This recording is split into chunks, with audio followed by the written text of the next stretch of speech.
اللهم صل وسلم على سيدنا محمد وعلى آل سيدنا Muhammad.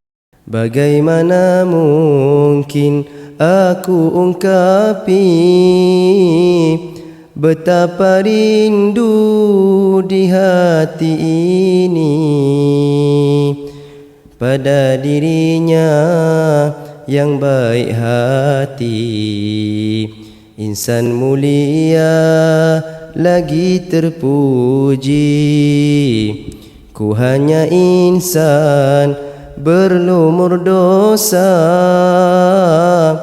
yang juga jauh dari pencipta, namun ku punya secebis cinta kepada dia jauh di sana. Apakah dia sanggup memandang insan berdosa malam dan siang? Layakkah tangan itu ku pegang, ku cium agar derita hilang? Mungkinkah dapat aku melihat indah wajahnya secara dekat, sedang mataku penuh maksiat yang masih enggan untuk bertaubat? Mahukah dia berbalas kata jika ku coba untuk berbicara? Lidah yang puas bermandi dosa, segala racun telah ku rasa. Adakah bisa aku meminta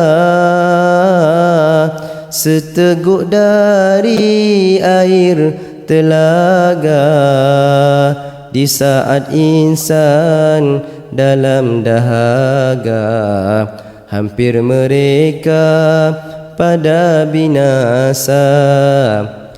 Andai diterima masuk ke syurga, terlepas dari siksa neraka, terdetik dalam hati bertanya, adakah dia syurga yang sama?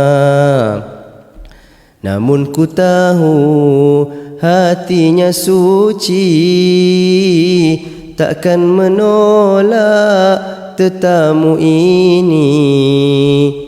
Tunggul kayu pun dipeluk rapi, ini kan pula hati insani. Setiap malam dia berduka sehingga bengkak tumit kakinya, menangis minta pada Yang Esa untuk diampun dosa umatnya.